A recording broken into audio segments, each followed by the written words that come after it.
Hello and thanks for joining us from our studios in Tel Aviv. Coming up in today's newscast, Israel plans to boost the Palestinian economy. A new school in Israel is created to promote peace, and a Jerusalem hotel is offering an outrageous prize to guests.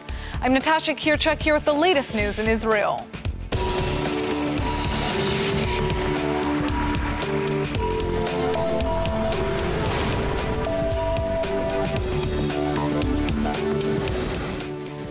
The Syrian civil war is changing the face of the Middle East, and it may be helping Israel strengthen ties with its Arab neighbors.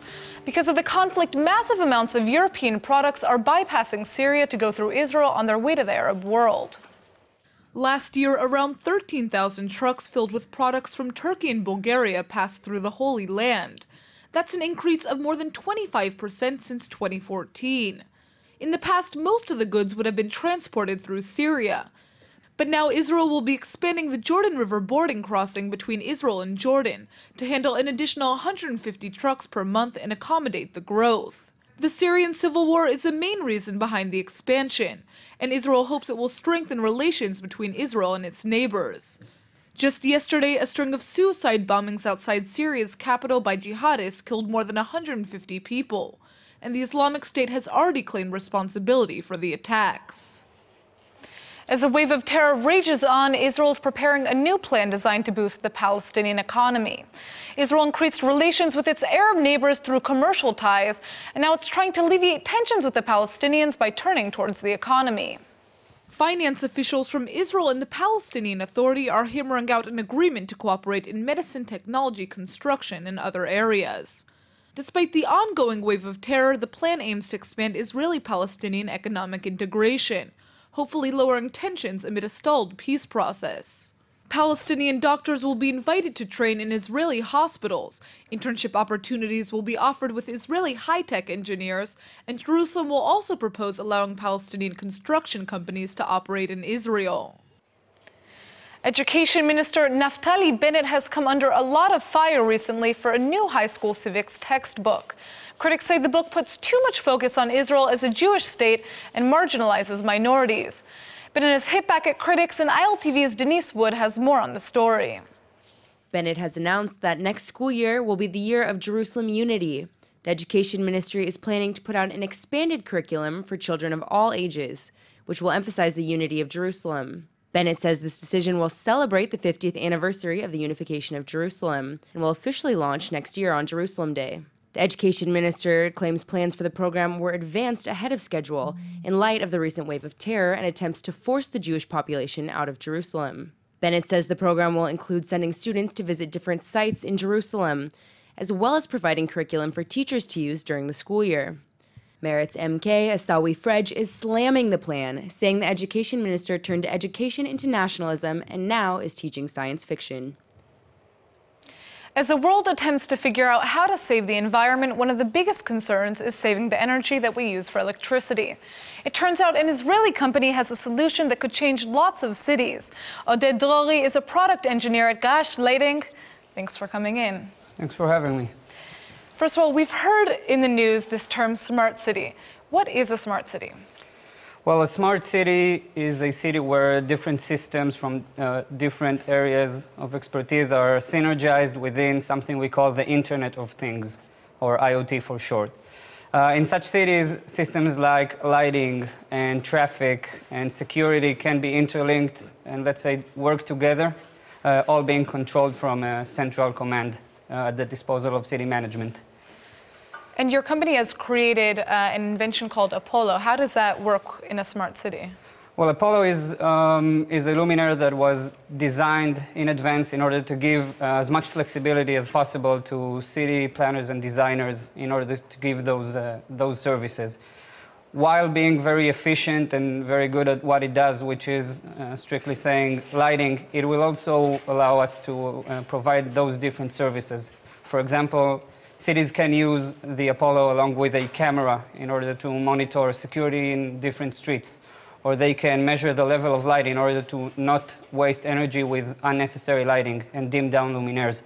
So these services can make that product a very, very integral part of smart cities. When will it start to be in use? That's a big question here, right? Happy to say that serial manufacturing is starting right now, and already the demand is high. And throughout 2016, we're going to be marketing it both in Israel and to foreign countries around the world. I understand that you're also working on a different lighting product that adjusts according to how much light there is outside. Can you tell us about that? Yes, of course. This is actually a hot topic in lighting today, the topic of human-centric lighting. How do we design lighting products so that they are not only sufficient in how much light they give, but that they're also increasingly healthy and productive to human functioning. So smart lighting products that will be able to focus on the human-centric side can sense the level of light in the room during the different times of day, and they can sense the different color of light as the sun gives us warmer or cooler shades. And in accordance with that, it can help control the cycle that humans go throughout the day that determines how awake we are and how productive we are at work and how well are we going to sleep at night. So automizing those different processes can really help us to make lighting focused on humans and not only on workplaces. So, I mean, this is an amazing idea because, you know, I often sit inside my room and there's a lot of light coming in. I'm wondering, why are the lights so bright? Why don't I have something that adjusts according to this? But I guess the big question here is, why is it so important for us to be saving energy through lighting specifically? Well, lighting is a very big consumption mechanism. It accounts for around 20% of the power consumption in the world. So by being able to save that amount of energy, we're not only doing good for the planet, but we're also saving a lot of money and allowing it to be allocated to different fields of city management and home management. We can invest that money saved back into industries and, let's say, make our houses and cities smarter. Absolutely. So what do you hope the future is going to look like for not only your company, but obviously the future of smart cities in this world? Well, the future is very bright, pun intended. Basically, anything we can imagine we need, we can supply it. Different systems will be able to work, for example, in order to tell municipalities when traffic jams are expected to occur and how to prevent them. When should I perform maintenance in a certain area in my office, and where is all the power going? What am I paying for? So as long as we can imagine the needs, the industry can supply it. Great. Well, thank you so much for coming in, and exciting to see how you guys are able to use Apollo to change Israel and also the world. Thank you very much for having me. A new international school has opened up in Israel, and its goal is to foster peace. The high school hosts students from 60 different countries, including nations that Israel has no diplomatic relations with. The Eastern Mediterranean International School opened up in central Israel just a year and a half ago, and it hosts 140 underprivileged students from all over the world. 20% are Israeli Jews and Arabs, 20% more are Palestinian, and the remaining 60% hail from the rest of the globe. Almost all of the students receive full or partial scholarships funded by Israel's Ministry of Education and private donors. EMIS is an elite boarding school, but it's located in an agricultural youth village where rigorous academics are combined with sports, extracurriculars, and access to Tel Aviv University. Some 12th graders in the program have already been accepted into prestigious universities like Yale and MIT. The school has been criticized for offering opportunities to mainly foreign students at the expense of Israeli taxpayers, but the school's founder says the school is the key to peace. Oded Rose says the school brings together children from around the world to challenge preconceived notions and promote unity. Israel is known for its beautiful beaches, but what you might not know is that Israel is also one of the windsurfing capitals of the world. This week, some of the world's best windsurfers will be flocking to Eilat for the championships. Eilat is Israel's most southern city, and it's the country's top tourist destination for windsurfing. The sport's 2016 World Championship started today, with 143 surfers from 37 different countries fighting to take home the gold. Many of the world's leading surfers are attending the event at Eilat's Red Sea, including previous Olympic medalists and world champions. Israelis are expected to make an impressive showing at the competition in both the men's and women's categories. But critics are saying that the female windsurfer Mayan Davidovich is Israel's best hope for a medal. Israeli men are also expected to place in the competition, and their best hope lies with Nimrod Mashiach and Olympic bronze medalist Shachar Tzuberi. The competition will be held all week in Eilat with 12 preliminary races before the finals on Saturday. Having a baby is already a special gift, but wouldn't it be nice if you could also get a special award for all of your efforts? An Israeli hotel certainly thinks so. Hotel Yehuda has launched a unique publicity stunt, and you won't believe what they're offering. Hotel Yehuda in Jerusalem has started off 2016 with a sale you've never heard of before. Their publicity team is offering over $100,000 to whoever conceives a baby in their resort on February 29th.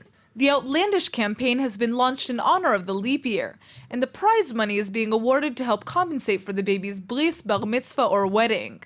In order to collect the money, the couple must prove they made the baby on time by getting a doctor's note. The first 2 couples to show proof of their pregnancy will win the prize. And now for our Hebrew word of the day. All this talk about babies brings us to the word tinok, which means baby in Hebrew. The root of the word tinok actually has the same root as the word yonek, which means mammal. Talk about taking it back to the basics. Even though you might feel like your baby is acting like an animal sometimes, we still like to think that there's some difference. On another note, if you like to call your girlfriend baby, definitely think twice before saying it in Hebrew. Tinok in Hebrew means a literal baby, it's not a pet name. So unless you're trying to tell your significant other that they're acting immature, it's probably a bad move. Let's go ahead and take a look at the weather forecast.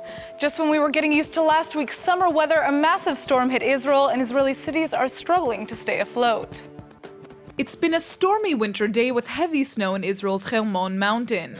Before you get excited about going skiing, the Hermon ski resort is closed because of the extreme snowfall. There's also a thick layer of fog and strong winds around the mountain, so you might also want to rule out a trip to play in the snow. Meanwhile, there's also a lot of rain with strong winds and low temperatures throughout the country. Kibbutz Ein Gedi and Ein Bokek were hit hard by the downpour, and access roads to the entire community are closed down due to fear of flash floods. Plus, flooding has already taken its toll in the city of Sderot. The rain is expected to continue tomorrow in the mountains, but it should lighten up closer to the coast.